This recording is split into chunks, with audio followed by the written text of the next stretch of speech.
A'udzu billahi minasyaitonir rajim. Bismillahirrahmanirrahim. Assalamualaikum warahmatullahi wabarakatuh.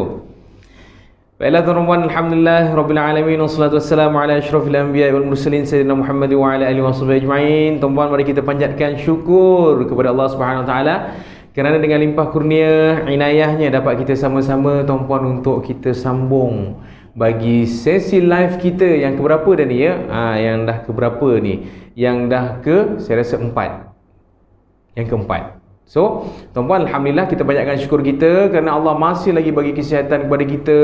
Allah masih lagi bagi masa pada kita untuk sama-sama dengan kami daripada tim Ohmudain Tajwid untuk kita teruskan sesi perkongsian tentang modul talaqqi. So, alhamdulillah tuan-tuan, saya yakin anda semua yang berada di rumah pasti baru lepas makan, ada yang dah sedang berehat bersama dengan anak-anak, berehat dengan isteri, dengan sahabat-sahabat. So tuan-tuan, kita nak mulakan sesi perkongsian kita pada hari ini ya. Yang mana kalau minggu lepas kalau semalam, saya ni rajin macam tu ya. Kalau semalam kita dah cerita tentang huruf fa, semalam siri 4 ya, hari ni siri yang kelima, betul? So, kalau semalam kita cerita pasal huruf fa, hari ni kita akan cerita lagi tentang huruf apa pula agaknya ya. Masih lagi kita dalam tajuk asy-syafatain, dalam makhraj asy-syafatain. Tuliskan di ruang komen tuan-tuan. Masih lagi dalam makhraj asy-syafatain, iaitu dua bibir. Cuma hari ini kita akan kupaskan, kita akan bincang tentang huruf yang berbeza pula. Baiklah tuan-tuan, seperti biasa sebelum kita nak mula kelas, dia ada syarat dia. Apa syaratnya ya? Syaratnya mudah saja tuan-tuan. Klik button share di bawah dan kemudian kongsikan di Facebook anda, wall anda. Kongsikan juga di grup-grup lain supaya rakan-rakan kita akan sama-sama dapat manfaat daripada live kita pada hari ini, insya-Allah. Terima kasih saya ucapkan kepada penonton-penonton setia kami yang setia 9.15 minit malam sama-sama dengan kami, insya-Allah. Kalau anda dah kongsikan live, jom kita mulakan. Anda dah bersedia? Cantik. Jom tarik nafas sama-sama. Hembuskan nafas. Hembuskan nafas. Hembuskan nafas. Cantik. Apa huruf yang kita akan bincangkan pada hari ini? Tuan-tuan, tolong tuliskan di komen tajuk besar kita iaitu asy-syafatain dan hurufnya adalah huruf mim. Ya, tuliskan di ruang komen supaya rakan-rakan yang baru saja masuk akan faham apa topik kita bincangkan. Orang kata kalau dah masuk separuh jalan nanti kan, dah masuk separuh jalan tiba-tiba entah apa pula mustaqim ni cerita dekat sini. So tuan-puan, kalau dah tuliskan, insya-Allah lebih mudahkan kefahaman rakan-rakan yang baru sahaja join ataupun yang join ketika sesi perbincangan kita berlangsung kejap lagi. So tuan-puan dah bersedia? Cantik. Kalau dah bersedia, jom sama-sama dengan saya, insya-Allah. Tuan-puan, buka buku telaki, kita rujuk muka surat 25. Okey. Buku telaki muka surat 25, tuan-puan akan lihat di situ adalah huruf mim. Ya, huruf apa tuan-puan? Tuliskan di ruang komen, huruf mim. So, macam biasa, sebelum kita pergi pada huruf mim, kita kena tengok dulu kita punya gambar rajah dekat sini. So, tuan-puan, huruf mim ini dia adalah huruf yang mana secara teknikalnya nak keluarkan huruf mim ni, dia mesti bibir atas dan bibir bawah ni dia mesti rapat. Okay, tuan-puan, macam mana nak keluarkan bunyi huruf mim? Tuliskan di ruang komen. Bibir atas dan bibir bawah dia rapat. Okey, rapat menghasilkan bunyi ma. Ma kalau baris atas, kalau baris bawah mi. Mi. Kalau baris depan mu. Mu. Okey, teknikalnya, secara teknikalnya bibir atas dan bibir bawah melekat. Okey, alright. Jom kita bincangkan pula tentang sifat huruf tuan-puan. Yang pertama, huruf mim ini sifatnya angin sumbat. Dan yang kedua, nafasnya pula sederhana ya. Dia adalah tawassut. Kemudian lidah dalam keadaan yang mendatar, langit-langit terbuka, sebab huruf mim ini adalah huruf yang ringan. Dia tidak berat ya, langit-langit terbuka. Huruf yang senang debu, senang sebut. Dan tuan-puan, yang keenam, dia adalah bersifat dengung. So tuan-puan, kalau masa kita awal-awal dulu kita pernah cerita tentang setiap huruf at least mesti ada 5 sifat. Mesti ada 5 sifat dan kemudian barulah ditambah dengan sifat-sifat tunggal. Dan paling sikit setiap huruf akan ada 5 sifat. Ya, dan paling banyak kita ada huruf apa tuan-puan? Nanti kita akan bincangkan ya, huruf yang paling banyak ada 7 sifat. Kalau huruf mim ini tuan-puan, selain pada 5 sifat yang kita sebutkan tadi tuan-puan, satu sifat tunggal yang dia ada sifat dengung. Bezakan tentang dengung dan sifat dengung. Sifat dengung ini, tuan-puan, kalau dengung dia akan jadi apa tuan-puan? Dia mesti akan masuk di hidung kalau dengung. Tapi tuan-puan, dengung syarat dia hidung 2 harakat bersedia seterusnya. Kalau huruf mim tuan-puan, dia hanya meminjam, dia hanya ada sifat dengung. Okey, sifat dengung. Itu kalau huruf mim. Sebab tu huruf mim ini akan keluarnya di hidung sebab dia bersifat dengung. Tapi kalau huruf mim yang bertanda sabdu barulah dia dengung. So bezakan dengung dan sifat dengung. Okey, alright. Jom kita tengok macam mana dia punya latihan sebutan. Macam biasa tuan-puan, kalau sebelum ni huruf fa ada latihan sebutan, huruf mim pun ada latihan sebutan. Huruf akan datang pun memang akan ada latihan sebutan. Sebab apa? Kita nak melancarkan, nak bagi pengeluaran bunyi huruf itu lebih cantik dan orang dengar pun lagi sedap. Tak payah orang dengar lah tuan-puan, kita baca sendiri pun telinga kita sedap, telinga kita tertawan. Okey, kalau tuan-puan dengar pun rasa macam berat, macam tak sedap tuan-puan, tu maksudnya tuan-puan kena perbaiki lagi macam mana nak mengeluarkan bunyi huruf itu dengan cantik. Jom kita latihan sama-sama teman. Sebutan lagunya masih sama, tak berubah.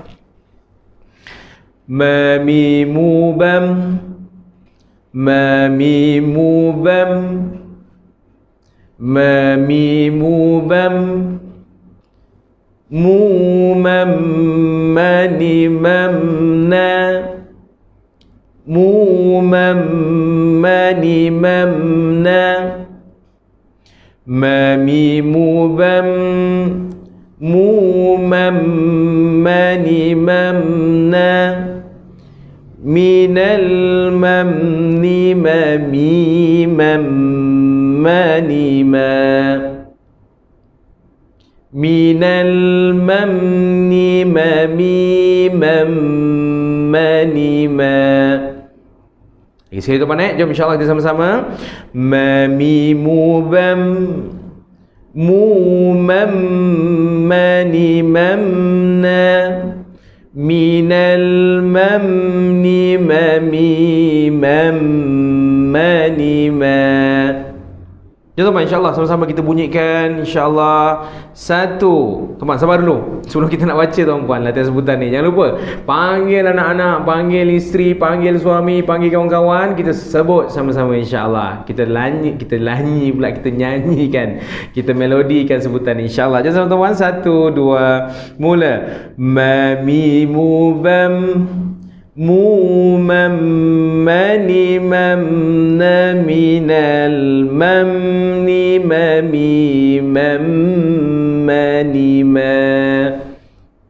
So tuan-puan, praktis, jangan lupa on the way nak pergi kerja, nak pergi tidur, nak masak, nak basuh kereta, tuan-puan praktiskan latihan sebutan ini tuan-puan supaya bunyi hurufnya lebih cantik. InsyaAllah, jom tuan-puan, kita nak tengok pula bagaimana keadaan huruf mim ini. Kalau dia berbaris atas, baris bawah, baris depan, tanwin, kita pergi satu persatu. Kita tengok satu persatu, kita latih macam mana nak membunyikan hurufnya. InsyaAllah, muka surat 26 ya tuan-puan. Kita tengok muka surat 26. Baik, pada muka surat 26 tuan-puan ada huruf mim yang berbaris atas. Okey, insyaAllah kita baca sama-sama. A'udzu billahi minasyaitonir rajim. Wa idza hadaral qismata ulul qurba wal yatama wal masakin. Perhatikan dekat situ ada 2 bintang ya. Wal yatama wal masakin. Okey, antara kesilapan yang selalu kita buat pada huruf mim ni tuan-puan, kita kadang-kadang kepit terlalu kuat. Wal yatama, takut dimbangi bunyinya bukan baris atas tapi bunyinya menghampiri kepada bunyi syiddah iaitu sabdu. Bunyi sabdu tuan-puan Wal yatama wal masakin. Wal yatama wal masakin. Baik, kita tengok contoh seterusnya tuan-puan.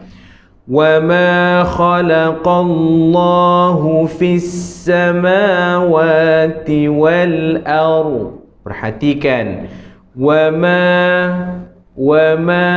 baik, dia hanya rapat ya, takdikalnya bibir atas bawah melekat ya untuk menghasilkan bunyi huruf mim.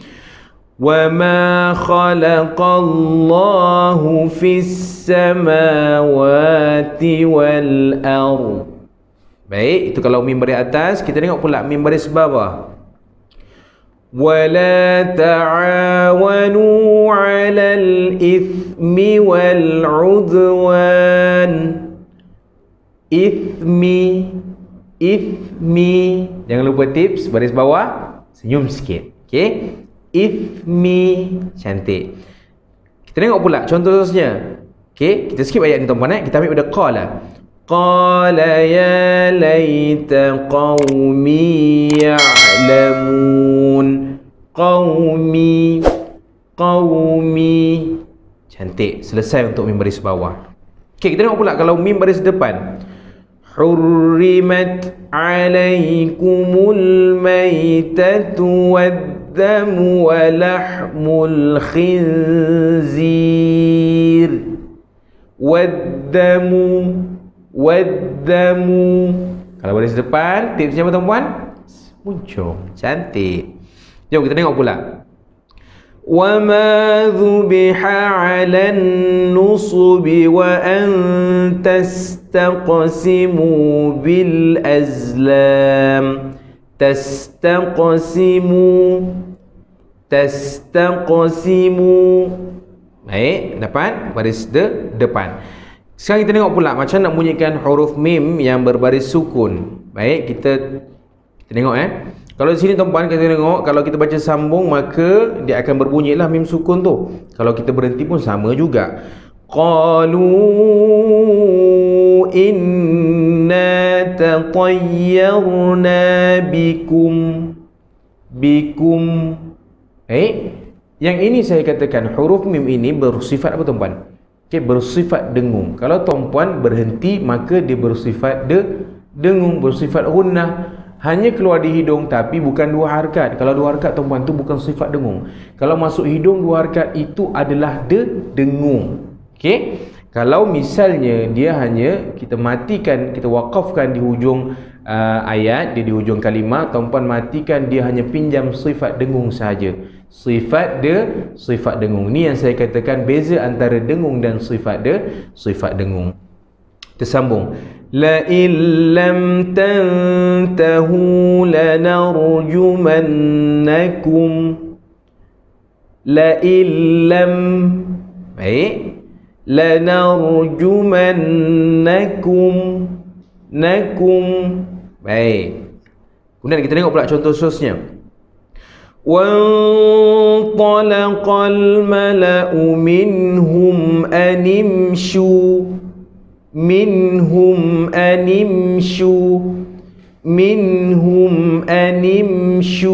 Baik. Sambung.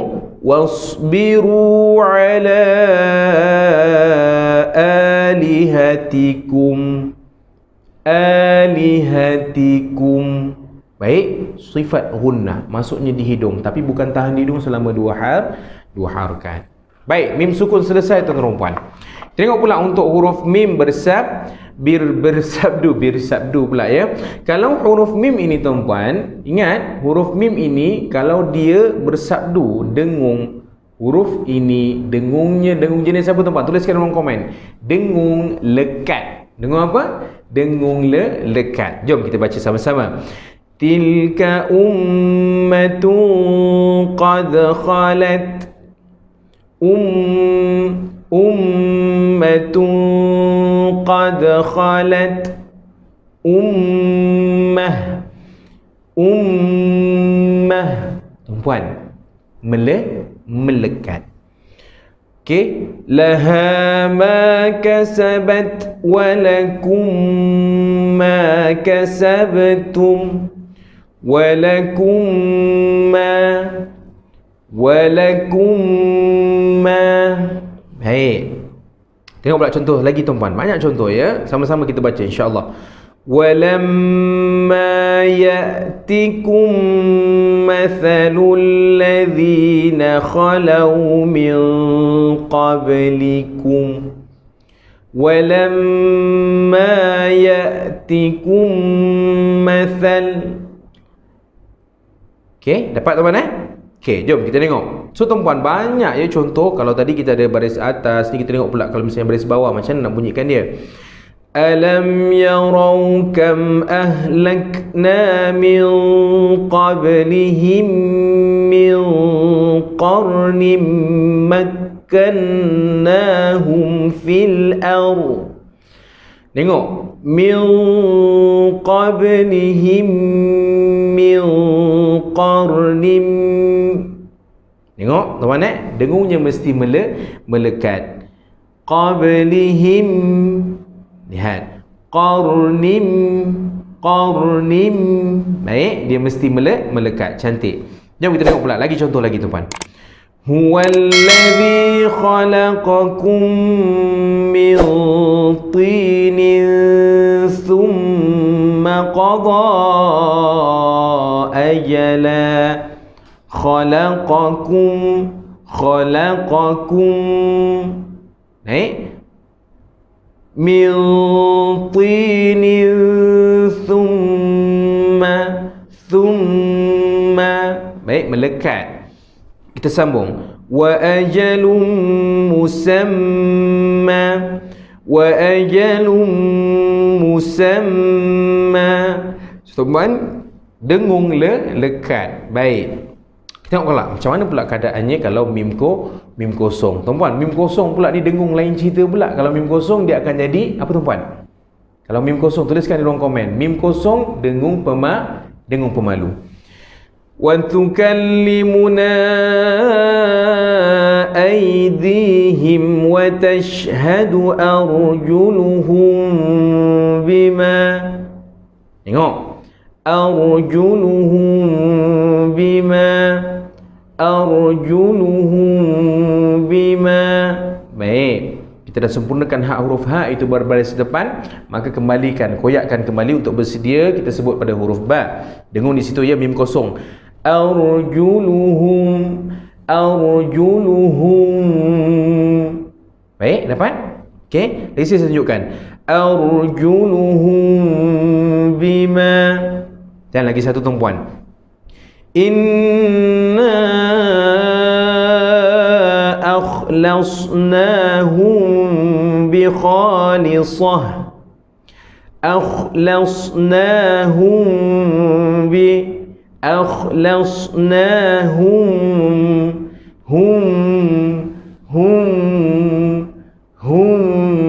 dapat teman? So itu adalah dengung pemalu, bukan tuan-puan, dengung bersiul, seakan-akan ada sehelai kertas di antara dua bibir kita.